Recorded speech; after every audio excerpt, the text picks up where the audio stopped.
welcome back to Love Your Food. This week we have a request from one of our subscribers, Lisa Barr, and we're going to show you a really simple meatball recipe. So this is sort of an Italian-style meatball. It's very simple, very delicious, beautiful moist meatballs. We can use these in a pasta. If you want, you can make them larger and bake them and then slice them and put them on a sandwich. However you like to use them. We are going to start with pork and beef. So we're using a mix in ours. You can use whatever you like in yours as well. We're also going to do some spices in here. We have oregano, basil, rosemary. We also have some thyme and a little bit of fennel. You don't want to use too much. Black pepper, of course, and a little bit of our dried hot chili peppers as well. The recipe also calls for a single egg, just one egg in this one. We're going to have some breadcrumbs as well. And mixed in with the breadcrumbs, we're going to use some heavy cream or table cream. Now that's going to be mixed together to make our panade. We have a couple of cloves of garlic, as well as some shallot, some white onion. We also have a rind of Parmesan cheese. This is just some leftover Parmesan cheese. We didn't really have enough to use in some other uses, so we're going to use it here. First things first, we want to make the panade, which is basically just this mix of breadcrumbs and cream. So we're going to mix that really, really well. And then we're going to just set it aside. So make sure it's well blended. And we want to let those breadcrumbs soak up all of the cream before we add it to our mix.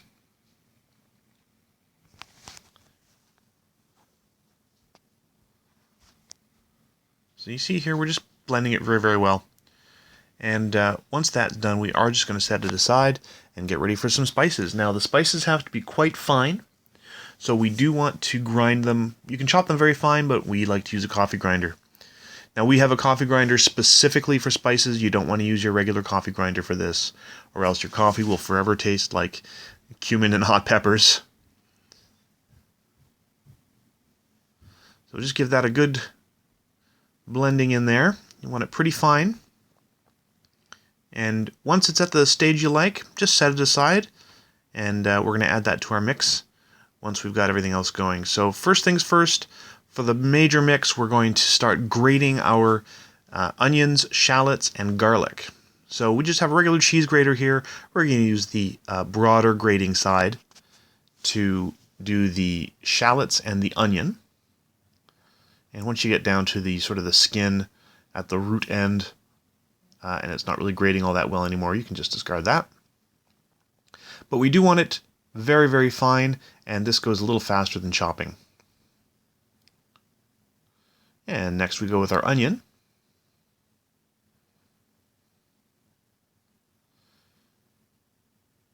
You're going to see a little bit of the juices coming out as well. That is fine. We do want a nice moist meatball here.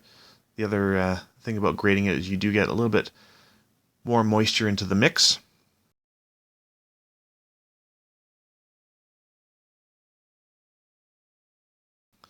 And again, once you get down to the part that's really hard to grate, just throw it away.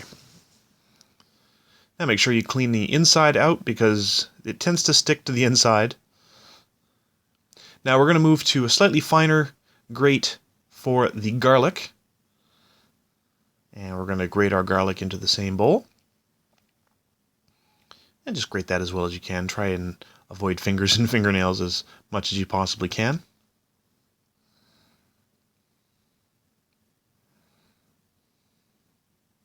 And there you are. That's all our veggies that we're going in right now. And just give everything a little quick wipe. Make sure you have all of those nice fragrant ingredients in there. Next, we're going to grate our Parmesan cheese. Now, we like to use the microplane grater for this. The Parmesan is obviously a very dry, very hard cheese, so microplane is usually ideal for that. Now this is going to add a really nice flavor, and Parmesan is also very, very high in protein. This is a great traditional use for a little rind of Parmesan if you have that left. If you don't like using the rind or you're finding the rind itself too hard to grate, then you can grate the cheese side just until you get to the rind, and then throw away the rest. So here you can see our panade has everything is soaked into the breadcrumbs. And we're going to add that right into our onion, garlic, and shallots. Now that that's all fully dissolved, that's going to bring a nice moisture into the meatballs, as well as help it bind together a little bit. And speaking of binding, the next thing we're going to add is 1 egg.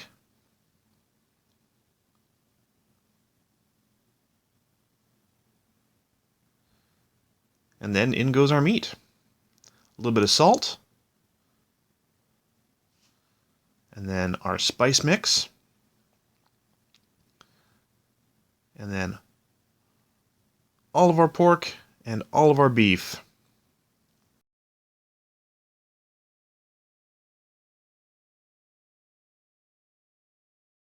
On top of that, we're just going to toss in our Parmesan cheese. Yeah, let's get all of that in there. And here's where you're going to get your hands dirty. So here we have Chef Caleb is going to start mixing that. Just getting it all mixed together.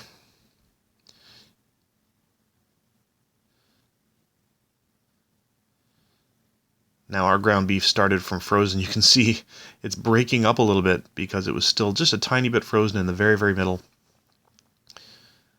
You do ideally want it to be fully thawed, mostly for your own comfort, because it's really cold when it's still frozen.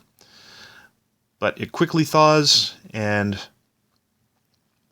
just get your hands in there. Now you don't want to overwork these.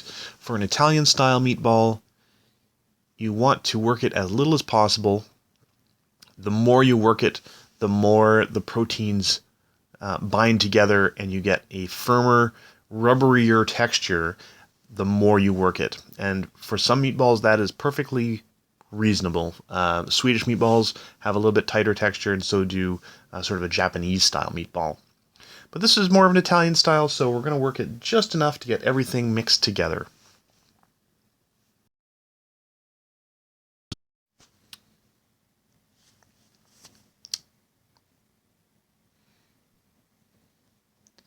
So there we go. You can see everything is coming together nicely in there. You just want it until it's well blended. Pretty uniform. And now is actually the time that you can taste the mixture. Once you've got it all well blended, don't taste it raw, but take a small amount and just put it in a saute pan or a small frying pan and just fry it until it's cooked. That will allow you to taste it before it gets baked, so you can adjust the seasoning if you feel like you need to at that point. So here we go. We have everything all blended together, and that's our meatball mix. So what we're going to do is we're going to start dividing it in half. So divide it in half, and then again. Now we're targeting 32 meatballs in this recipe, so we're just going to keep dividing these in half and in half. Some recipes tell you that you need to roll individually each ball. We haven't really found much difference between rolling them or just shaping them roughly in our hands. This time we did as little as necessary to form each meatball, rather than making sure each one was rolled. But they turned out basically the same as they normally do. And this is the size we're looking for. We're going to use this in some pasta later. And you want to give them all a little bit of space on your parchment paper, or we have a silpat here. It certainly is a little easier if you've covered the bottom of your pan, or they will stick a little bit. And here's all 32. So we're going to pop that into the oven.